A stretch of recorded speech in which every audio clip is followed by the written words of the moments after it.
మంత్రి రేవంత్ రెడ్డి సమక్షంలో ప్రముఖ ఎన్‌జీఓ సంస్థలతో విద్యాశాఖ ఎంఓయూ కుదుర్చుకుంది.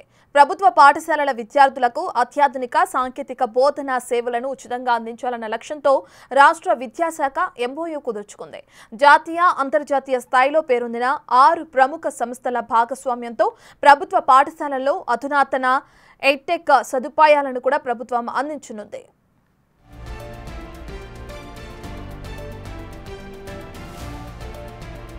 ఇందులో నందన్ నీలేకని నేతృత్వంలోని ఎక్స్టెప్ ఫౌండేషన్, డాక్టర్ సునీతా కృష్ణన్ నేతృత్వంలోని ప్రజల ఫౌండేషన్, అలక్ పాండే ఆధ్వర్యంలోని ఫిజిక్స్ వాలా ఖాన్ అకాడమీ, షోయబ్ దార్ నిర్వహిస్తున్న పైజామ్ ఫౌండేషన్, సఫీనా హుస్సేన్ ఆధ్వర్యంలోని ఎడ్యుకేట్ గర్ల్స్ లాంటి పేరొందిన సంస్థలతో ఎంఓయూ కుదిరింది.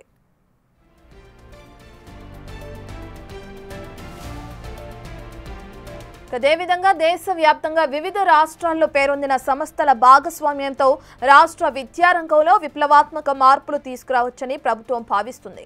రాష్ట్రంలో విద్యా నాణ్యత ప్రమాణాలను మెరుగుపరచాలన్న ముఖ్యమంత్రి ఆలోచనకు అనుగుణంగా విద్యాశాఖ ఈ నిర్ణయం తీసుకుంది.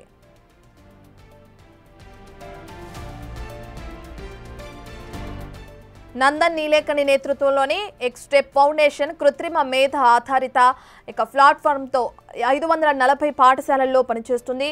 ఇకపై 33 జిల్లాల పరిధిలో 5,000కు పైగా ప్రాథమిక పాఠశాలలకు విస్తరించనుంది. 3వ తరగతి నుంచి 5వ తరగతి వరకు తెలుగు, ఇంగ్లీష్ భాషలతో పాటు మ్యాథ్స్ బేసిక్స్ను ఈ సంస్థ అందిస్తుంది.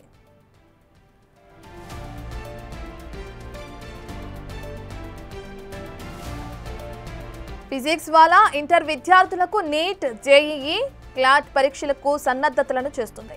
పాఠశాల స్థాయి నుంచే పోటీ పరీక్షల దృక్కోణంలో విద్యార్థులకు ఉచిత శిక్షణ అందిస్తుంది. ఖాన్ అకాడమీ ఆధ్వర్యంలో 6వ తరగతి నుంచి 10వ తరగతి విద్యార్థులకు పాఠ్యాంశాలకు అనుగుణంగా వీడియో ఆధారిత సైన్స్, టెక్నాలజీ, ఇంజనీరింగ్, మ్యాథ్స్ శిక్షణను అందజేస్తుంది.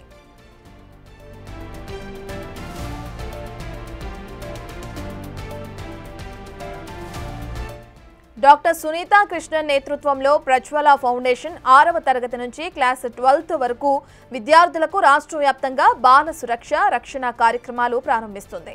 పైజామ్ ఫౌండేషన్ 1వ తరగతి నుంచి 10వ తరగతి వరకు విద్యార్థులకు కోడింగ్, కంప్యూటేషన్ థింకింగ్ పై శిక్షణ అందిస్తుంది. ఎడ్యుకేట్ గర్ల్స్ సంస్థ రాష్ట్రంలో పాఠశాలలకు దూరంగా ఉన్న 16,000కు పైగా పిల్లలను తిరిగి బడిలో చేర్పించడంతో పాటు బాలికల అక్షరాస్యత, విద్యా అవకాశాలను మెరుగుపరుస్తుంది.